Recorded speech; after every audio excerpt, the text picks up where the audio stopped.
Friends, I am Shri Badri from class 5A। आज मैं आपको एक ऐसी कहानी सुनाने जा रहा हूँ जिसे सुन के आपको बहुत मज़ा आएगा। तो चलिए शुरुआत करते हैं। एक लड़का था, उसका नाम था सरजू। वह बहुत भुलक्कड़ था।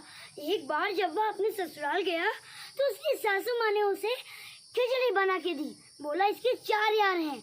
उसने जब पहली बार खिचड़ी खाई बोला, अरे वाह, ये तो बहुत स्वादिष्ट है। मैं जब घर जाऊंगा तो यही बनवा के खाऊंगा। और अगले दिन जब वह अपने घर के लिए निकला तो उसने एक बार फिर से सासू माँ से पूछा, सासू माँ, वो जो आपने कल एक चीज़ बना के दी थी मुझे, क्या नाम था उसका? हाँ, उसका तो सासू माँ बोल रही हैं, उसका नाम खिचड़ी खिचड़ी खिचड़ी खिचड़ी खिचड़ी था। तुम बार बार ये नाम भूल जाते हो। अरे सासू माँ, मैं खिचड़ी नाम भूलेगा नहीं। तो खिचड़ी खिचड़ी बोलते हुए जाने लगता है। रास्ते में उसे जब बहुत प्यास लगती है तो वह एक नलके से पानी पीकर एक पेड़ की ठंडी छाया में सो जाता है। और जब उठता है तो उसे लगता है, अरे मैं क्या बोल रहा हूँ। फिर उसे याद आता है, हाँ, वो जो एक चीज़ बना के दी थी उन्होंने मुझे, क्या नाम था उसका? उसका नाम खाचिड़ी था। तो वो खाचिड़ी बोलते हुए जाने लगता है। और रास्ते में तभी एक किसान अपने मक्के की फसलों में से चिड़ी को उड़ा रहा था, कह रहा था उड़ चिड़ी।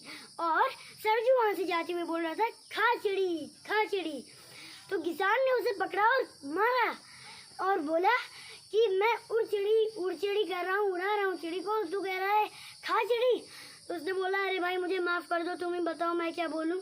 तो उसने बोला, तो अगर तुझे बोलना है तो बोल उड़ चिड़ी। तो वो उड़ चिड़ी बोलते हुए जाने लगा। रास्ते में जाते जाते एक बहेलिया अपने जाल बिछाकर चिड़ियाओं को फंसा रहा था, कह रहा था, आते जाओ फंसते जाओ, आते जाओ फंसते जाओ। तो वो और सरजू वहाँ से जाते हुए बोला था, उड़ चिड़ी उड़ चिड़ी। तो उसने उसे पकड़ा और खूब मारा। बोला, मैं फंसा रहा हूँ चिड़ी को जाल में ताकि मुझे उसे बेच के कुछ पैसे मिले, और तू कह रहा है उड़ चिड़ी, फंसने नहीं दे रहा है। तो उसने उसे खूब मारा। और सरजू ने बोला, अरे भाई मुझे माफ़ कर दो, तुम ही बताओ मैं क्या बोलूँ। उसने बोला, अगर तुझे बोलना है तो बोल, ओह आते जाओ फंसते जाओ। तो वो आते जाओ फंसते जाओ बोल के जाने लगा। रास्ते में शाम होने लगी थी और कुछ चोर एक घर के पास सुरंग खोद के अंदर चोरी करने का प्लान बना रहे थे। और तभी सरजू वहाँ से चिल्लाते हुए बोल रहा था, आते जाओ फंसते जाओ, आते जाओ फंसते जाओ। तो चोर लोगों ने उसे पकड़ा और बोला कि हम लोगों को तू फंसाना चाहता है, हम लोग यहाँ चोरी करने का प्लान बनाए, सोच रहे कैसे चोरी करें, तो हम लोगों को फंसाएगा। तो उन लोगों ने बोला, अगर तुझे बोलना है तो बोल, और लाओ रखते जाओ, और लाओ रखते जाओ। तो वो और लाओ रखते जाओ बोल के जाने लगा।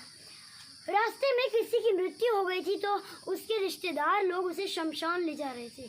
वो लोग बहुत दुखी थे और सरजू वहाँ से जाते हुए बोल रहा था, और लाओ रखते जाओ, और लाओ रखते जाओ। तो उनमें से एक रिश्तेदार को इतनी गुस्सा लगी, उसने वहीं एक डंडा उठाया और उसे इतना मारा, बोला कि और लोगों को भी हमारे घर के पास रिश्तेदारों को मरवाना चाहता है और कह रहा है और लाओ रखते जाओ। तो उसने बोला, अरे भाई मुझे माफ़ कर दो, तुम ही बताओ मैं क्या बोलूँ। उसने बोला, तो अगर तुझे बोलना है तो बोल, ये तो बहुत बुरा हुआ, ऐसा किसी के साथ ना हो, ये तो बहुत बुरा हुआ, ऐसा किसी के साथ ना हो। तो वो ये बोलते हुए जाने लगा। तभी एक राजा को 20 साल बाद बेटा हुआ। सब लोग बहुत खुश थे, जश्न मना रहे थे।